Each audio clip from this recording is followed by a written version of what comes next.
Welcome inside the Tuesday Eastern Conference edition of the Locked On NHL podcast. I'm Ross Levitan from Locked On Senators, alongside Gil Martin from Locked On New York Islanders to bring you all the recap you need for the trade deadline season. Almost every contender added, the sellers sold, and there's one trade still in limbo. So let's get into all that and more. This is the Locked On NHL podcast, your team every day. Locked On NHL, your daily podcast on the National Hockey League.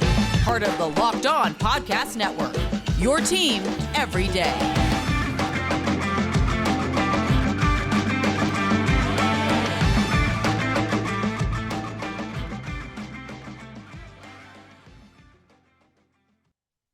Thank you for making the Locked On NHL podcast your first listen on this Tuesday, March 22nd. Today's episode is brought to you by Rock Auto. Amazing selection, reliably low prices, all the parts your car will ever need. Visit rockauto.com and tell them Locked On sent you.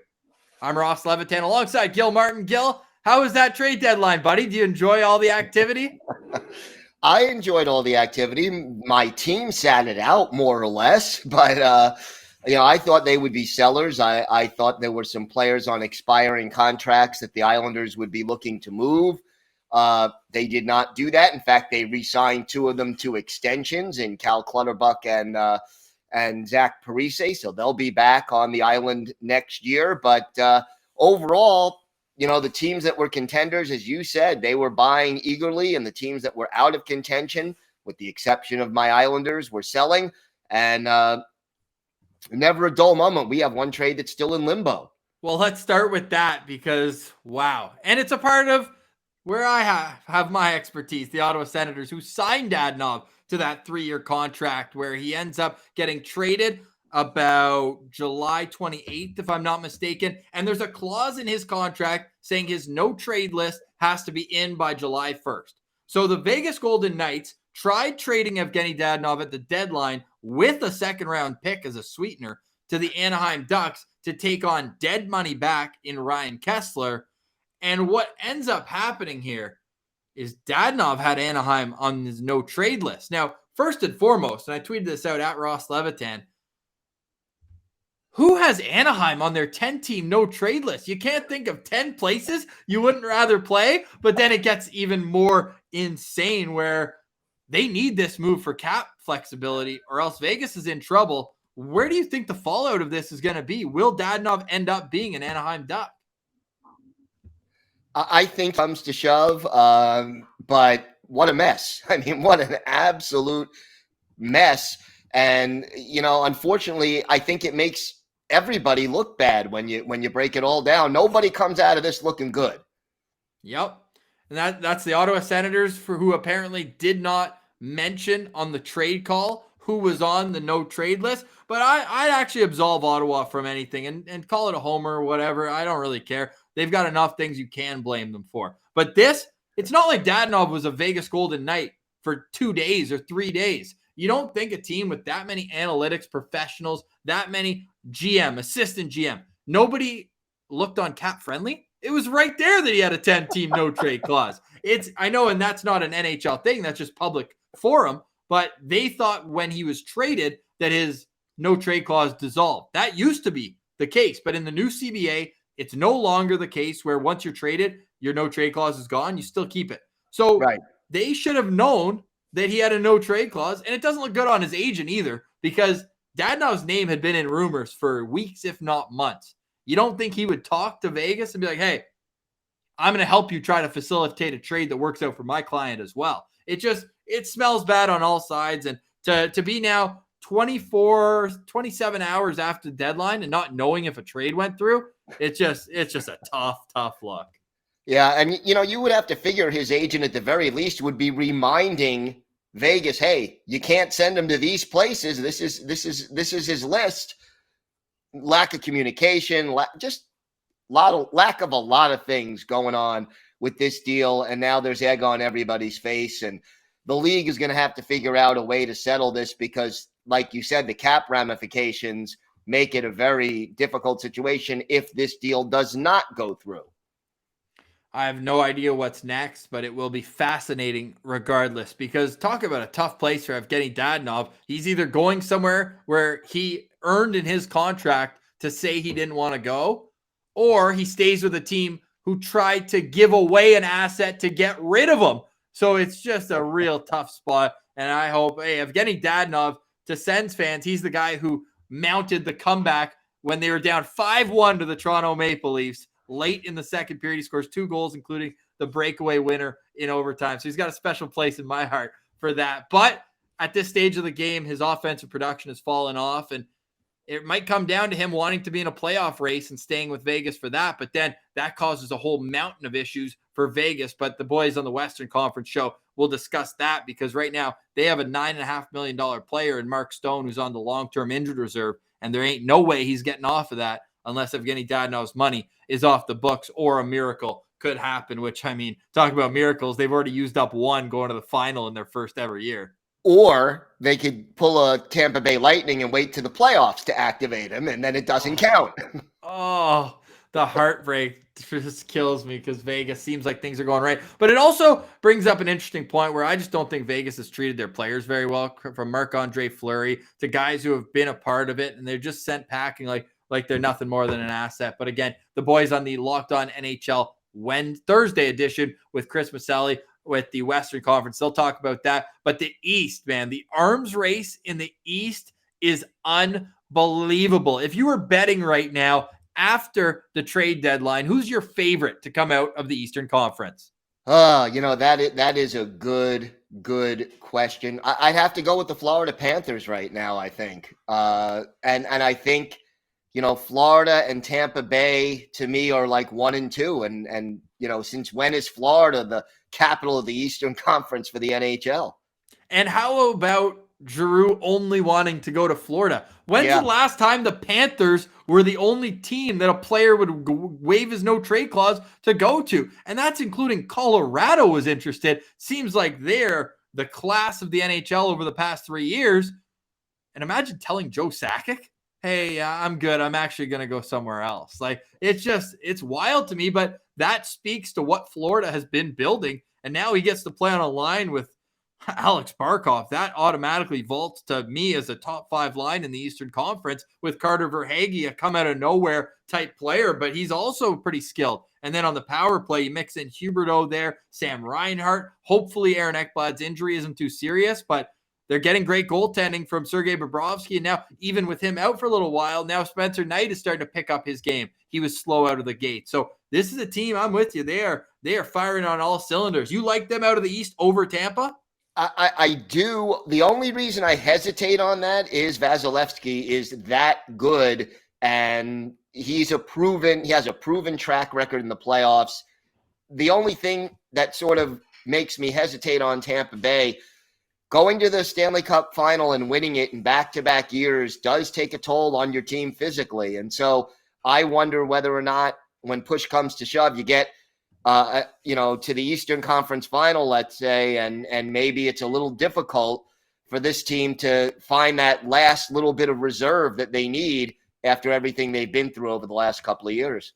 Our friends at betonline.net have the Florida Panthers as the favorite as well right now. You can get those odds at plus 350 right now. Carolina and Tampa are tied in second at plus 500, and the New York Rangers are at plus 550. And you're on at plus 350, at betonline.net? Yeah, absolutely. Absolutely. Well, look, this episode is brought to you by your friends at BetOnline. It's that time of year again, as college basketball's tournament is finally upon us. From all the latest odds, contests, and player props, betonline.net is the #1 source for all your sports betting needs and info. BetOnline remains the best spot for all your sports scores, podcasts, and news this season. And it's not just basketball. BetOnline is your continued source for all your sports wagering information needs, including live betting and your favorite Vegas casino games. Head to the website today or use your mobile device to learn more about the trends and action. BetOnline, where the game starts.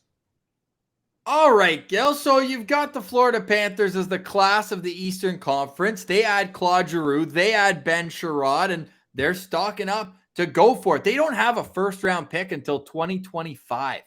They've given away the next 2 years worth, and that to me is kind of wild. But when you're competing for a cup, what do the draft picks matter? Especially if you do earn the distinction of going to the Final Four. You're only picking 28, 29, 30, 31. I guess push all those back. Shout out Seattle. But all that to say, I'm going to go a little bit further of a long shot with who I have coming out of the Eastern Conference.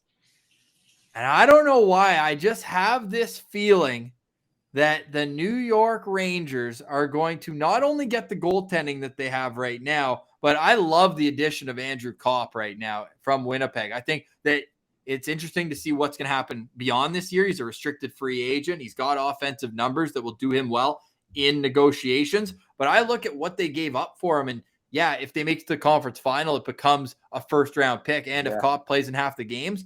But especially if you can re-sign him, that's an extremely valuable asset. I put that on the same level as I put the Blake Coleman addition that Tampa got from New Jersey, where they gave up a first-round pick and a prospect who had been drafted in the first round in Nolan Foote. But in return, you're getting so much. You're getting a guy who can play on the first line if he needs to, or a guy who can play in a checking line in a third-line role. Like, imagine him at right wing or even playing back at center with Chris Kreider. Like, those guys can go up and down the ice as fast as anybody, but they can also defend. So I really like what the New York Rangers did. Maybe they weren't the most active team, and some thought they would be when it comes to how much cap they have available. But I love the Andrew Kopp pickup from the Rangers' perspective. We know they have great goaltending, and it would just be a shame to waste it. And maybe they could have done a bit more, Gil, but I really like what bringing in Kopp will do for them. I like what they did also. And, you talk about Igor Shesterkin, so good. He's really been a difference maker, sort of a fitting heir apparent to Henrik Lundqvist as far as the way he's been playing this year or last year. And the thing I like about the Rangers, they brought in some good pieces, but they didn't disturb the chemistry locker room. And to me, at the trade deadline, you're not looking to upset the apple cart that much. You're sort of just looking to tweak it a little bit and make the engine run a little bit smoother. And I think the Rangers definitely did that. They added some pieces that are good playoff pieces and yet still kept that locker room more or less intact. Yes, one of those pieces being Justin Braun, who's most known for his days as a San Jose Shark. They get him from Philly, a guy who just brings that reliability, that experience on the back end. And then, of course, when you add Andrew Kopp, you're pushing everyone else down the depth chart a little bit. But then you add a Frankie Vetrano, who's a Swiss Army knife type player where he can play up and down the lineup, and Tyler Mott, a good penalty killer on the fourth line. So they did add a plethora of pieces here. I like that. But my single favorite move outside of Giroux, because he is just kind of in a class of his own, when I take cost into account as well, we know the Pittsburgh Penguins, their window is open right now. They have two of the best players in the world. You could probably argue Letang is still in that top class as well. But they added Rickard Rakell, who's been underperforming, I think, for what he can do in the past. He's been a 30-goal scorer before. So now you have him playing with Evgeny Malkin, where it looks like he'll start his time with Pittsburgh. And I'm so used to seeing, and yeah, they gave up some good pieces. Zach Aston Reese was crucial in their 2017 Cup run. But when you're getting a player who can already show offensive production, and now you're saying, hey, why don't you go out there and snap it around with Evgeny Malkin a little bit? I think that you're looking at probably, if I had to say which of these players will lead the NHL in points of all the players traded, I would say Giroux number one, and then I'm going right to Rickard Rakell. What do you think of Pittsburgh? Because they always seem like they're under the radar throughout the regular season, but they're just built for playoffs, and they have the experience to show for it. They have the experience, they're built for the playoffs, and they always seem to find a way to get hot at the right time when they go on these long runs. It is the window that you talked about, it's closing. I mean, Sidney Crosby, Evgeny Malkin, they're on the wrong side of 30 right now. They are starting to wind down, but you want to bet against those guys in a short series? I mean, it is tough. And, the fact is you can't put a top checking line against both of those lines, and that creates problems for opposing teams all the time. So the team, and I feel like they're always hand in hand ever since Crosby and Ovechkin, The Washington Capitals were the only team that didn't do anything out of those top 8 in the Eastern Conference, and they're last. Is that a bad message to send to the locker room if you're the management team of the Caps? Depends how you interpret that message. You could be saying, I'm confident in the group we have right here, right now. I believe in you guys. Go do it. Or you could be saying that, we don't think we have a good enough chance and therefore we didn't bring anybody in.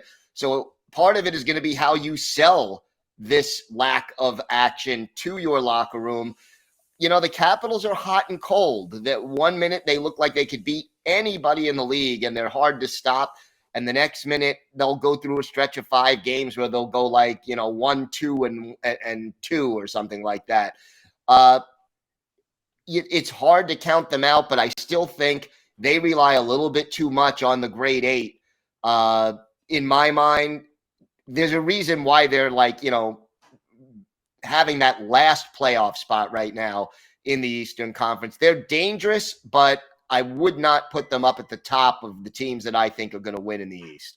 Would they be at the bottom, or is there a team where out of those top 8 teams, and just to run through them, you've got the Tampa Bay Lightning, the Florida Panthers, and the Toronto Maple Leafs out of the Atlantic Division, and the Boston Bruins, I should say. Those are the 4 teams from the Atlantic that are going to be in the mix. And then from the Metro, you've got the Carolina Hurricanes, who made a late trade that we'll get to in just a moment. You've got the Florida Panthers. You've got the Florida's in the Atlantic. My apologies. And then I'm blanking on the Rangers, the Penguins, and then, of course, the Capitals. So out of those 8 teams, who is going to be on the outside looking in first? Maybe not in a sweep or that sort of thing, but out of the 8, who do you think has the furthest opportunity to go far? I think Washington would be the longest shot. And then I'm not going to win a lot of friends north of the border, but I'd have to say Toronto would be my next longest shot. I like the Giordano acquisition, but I'm still not sold on the defense and the goaltending overall. And, the pressure that comes with playing in Toronto adds to the difficulty of that team making a long playoff run. I think that the Leafs, to me, would probably be the second longest shot after Washington. That's music to my ears, pal. It's a team that hasn't gotten out of the first round since 2004 when I was in grade 1. And I was very upset because they had beat the Ottawa Senators. Patty Lalime reaching over, trying to get that Joe Nieuwendyk shot. He just could not do it. But the Toronto Maple Leafs did make a move that was revered around the National Hockey League, bringing in another leader. And we've seen this as a trend from Jason Spezza coming in a few years ago and then kind of winding down his career in Toronto. Last year, they had Nick Foligno, who had been the captain in Columbus. They paid a handsome price for a guy who ended up scoring, I believe, one goal. But the Toronto Maple Leafs had some injury problems as well. The highlight of his tenure was wearing his dad's old Maple Leafs hat from when Mike Foligno used to play for Toronto. But this year, they go out and get Mark Giordano, captain of formerly the Calgary Flames, and then this year with Seattle. You don't think that he's going to make a big impact for them on the back end? I think he will make a big impact, but I think they needed to do more. I think they needed more help on defense. They may have needed some goaltending help that they didn't get. And I'm just, to me, Toronto is more of a team that is built to win in the regular season than they are built to win in the playoffs. And I think their track record backs that up. Yeah, we'll find out because Kyle Dubas, and you look at, he's done all the right things when you look at it analytically, and even the moves he's made that haven't been analytic moves per se, then the hockey guys are like, okay, so I feel like he's kind of taking a bit of both, right? Bring in some grit, some toughness in Simmons, in Muzzin, all these guys, and then striking gold for a while with Jack Campbell in net, but whatever he does, it just doesn't seem to work. It's a bit of a curse by the sounds of it. But right now, man, they're offensively gifted. There's no taking that away from them. Matthews and Marner, 2 of the best offensive drivers in the National Hockey League. It's just the je ne sais quoi about it that you're just not confident going into a playoff series. And some of that, I would believe, has to do with the fact that no matter what, first round, in all likelihood, I shouldn't say no matter what, there's a chance Boston catches and passes Toronto. I doubt it, to make them a wildcard team. Then maybe some weird things happen. But if you're Toronto, pick your poison. Florida or Tampa? Right. Who are you picking if you're Toronto? Like, I guess based on what you said earlier, you think you take a shot at Tampa? Yeah, I mean, that's like you want the electric chair of the firing squad. I mean, it's not a good choice. Either way, you end up dead. They have their work cut out for them. The way the playoff system is working, you add the pressure of playing in the biggest media market in Canada. The fact that they haven't been haven't won a playoff round since 2004, haven't been to the Cup final since 1967. There is just a lot of pressure on the Toronto Maple Leafs, and they will not have an easy time of it. And I think, if you compare Toronto and Washington, I think Washington may not have a better team than Toronto, but they may have an easier path to advancing in the playoffs than Toronto. I want to ask you about a couple other matchups, potential first-round matchups. We'll talk about the class of the Eastern Conference right after a quick word from our friends at Rock Auto.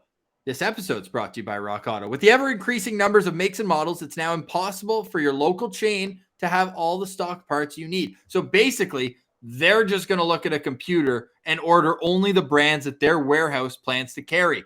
You have computers too, even in your pocket. Just open it up and go to rockauto.com and shop at home for all the needs you have with your car. So save time and money using Rock Auto, and it's a family business too. So you're supporting do-it-yourselfers who have been helping you for over 20 years. Rock Auto prices are reliably low for every customer, and they have everything you could ever need, from brake parts, tail lamps, motor oil. You can even get new carpet there. So go explore their easy-to-use website today to find the solution to your auto part needs. Go to rockauto.com right now and see all the parts available for your car or truck. All we ask is that you put Locked On in their "How did you hear about us" box. That way, they know that we sent you. Amazing selection, reliably low prices, all the parts your car will ever need. Visit rockauto.com and tell them Locked On sent you.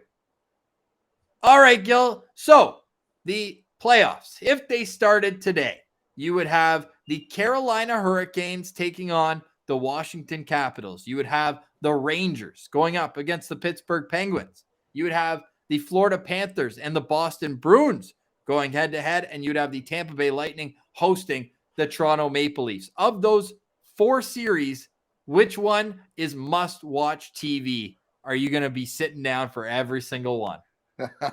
Well, I know my Islanders aren't going to be in it, so that's so now I get to just play hockey fan and pick a series. To me, Toronto and Tampa has to be must-watch TV. You got an explosive offensive team with questionable goaltending / defense, with a lot of pressure on them in Toronto, a lot of talent on that team. You have the two-time defending Stanley Cup champions, arguably the best goalie in the league in Vasilevsky. So many stars on that team. And to me, that's a series where you could see some 5-4 games and you could see some 2-1 games, and both of them could be equally entertaining. So that one would be that would be the highest one on my list, just from a pure hockey fan perspective. How about you? I'm glad I'll tell you in a sec, but I'm glad that you brought up the Tampa Bay Lightning, because what did you think about them basically trying to recreate their all-acquired wingers on the third line? Before, to win their 2 cups, they got Blake Coleman and Barclay Goodrow. This time, it's Brandon Hagel, who they paid an enormous price for, but just like just like Blake Coleman, he had that extra year. So they're going to get 2 cup runs out of him at like $1.2 million. So they're paying for that as well. And then from my Ottawa Senators, they get Nick Paul, who is a do-it-all type player. That was the fun little line that we have here. Nick Paul does it all. But in all seriousness, Ottawa wanted to keep him. They couldn't agree to terms on a new contract, and I think Tampa is the perfect landing spot for him. Do you think that they're messing with a little bit of the chemistry, or you think when you've got as much going for you mojo-wise and you've got back-to-back rings, you can kind of bring guys in and the culture's strong enough that it won't affect anything negatively? I go with the second one more than the first. I think Tampa's in a good place when it comes to that. And, human nature being what it is, sometimes I think it helps if you won 2 in a row. You don't want to get complacent. You bring in some guys who are hungry, who haven't been there, to just add a little urgency to the mix. And I think you combine that with the guys who are experienced, who know what it takes to win, and you've got a pretty darn good combination.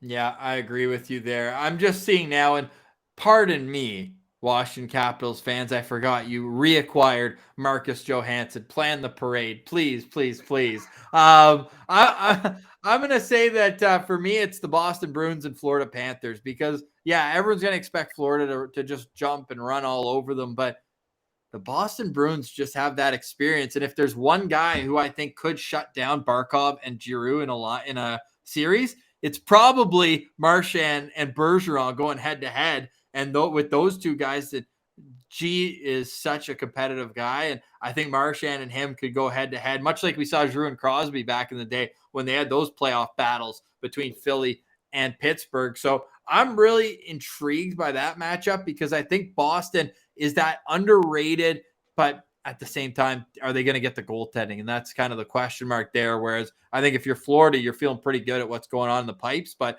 I think that those two matchups that we both mentioned are going to be real good. And it just speaks to the Atlantic Division this year. Like those four are so head and shoulders above everyone else in the division. It'll be fun to see them go head to head. And it's just, it makes me smile, but shake my head at the same time that half of these fantastic teams are going to be out in 7 games or less. Yeah, that's always sort of the downside in the playoffs where there are no easy rounds and, you know, 2 very good teams are home within 4 to 7 games, as you said, in each division. So, but look, that is the challenge of it, and it always makes for some compelling hockey. And you and I both know the Stanley Cup playoffs, more than any other sport, upsets are very likely to happen, and that's part of what makes it fun. Yes, absolutely. I mean, the Islanders with more playoff wins than any team not named Tampa in the last 2 seasons as well. Were you surprised, though? You said there's the expiring contracts that you wanted to move out. Do you think they're onto something, though? Maybe they did play a lot of hockey extra the last couple of years from the bubble. Going that far in the bubble must have been so tough to not at least make it to the final, get that patch sewn on their jersey and everything. But do you think there's something to be said that maybe a longer summer this year could help that same group rebound and be back in the playoff mix next year? Yeah, I think there is something to be said about that. They need some tweaking. They still need a puck-moving defenseman. They never really adequately replaced Nick Leddy, who also got dealt at the trade deadline. And then they need a sniper. They do not have that 30 to 35 goal guy who puts fear in the hearts of other teams and who's willing to just shoot the puck early and often. So if they can add those 2 elements, I think that, you know, having a longer summer this year might help, and the Islanders could go right back into contention. Absolutely. All right. Well, there you have it. So follow Locked On Islanders for what you need to know about this team, where it's a curious team for me because they're getting up there in age in terms of their core, but there are still some good talented players. I'm really intrigued to see what they look like next season. And for the Ottawa Senators, oh boy, they had a questionable move as well that we could touch on here at the end with Travis Hamonic coming in for a 3rd-round pick. This shocked the hockey world because everyone, myself included, Vancouver management included, all thought they were going to have to attach a pick to get rid of him, but instead they get a 3rd-round pick. So a confusing move, but as an Islanders reporter here, do you think he might still have some of that 2015, 16, 17 juice? I mean, when he got traded from the Islanders, he got 1st and 2 seconds in return. Yeah, I mean, he's not the player he was then, but he's still solid, and he's a good teammate, a good player. He will add something to the mix. And you know, you mentioned when we were talking before we started recording that they wanted him to mentor some of the younger players in the organization. He's very good. He'll excel in that role if, you know, the stars are aligned properly. So Hamonic's a good teammate, a good defenseman, and I think he will be a good addition to the Ottawa Senators.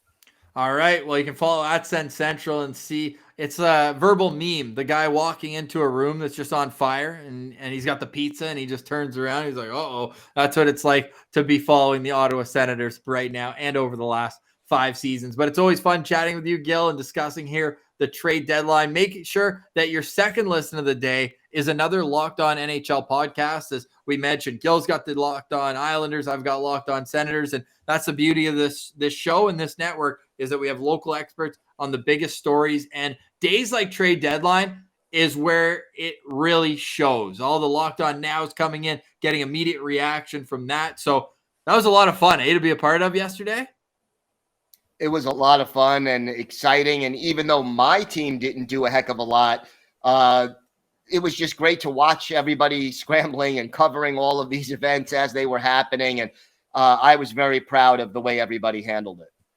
So for more, you can check out Locked On NHL on Twitter, on Instagram, wherever you get your podcasts, and check out your favorite Locked On NHL show on YouTube, where you can subscribe there as well. For today, we say goodbye. For Gil Martin, I'm Ross Levitan. This has been the Locked On NHL podcast for Tuesday, March 22nd.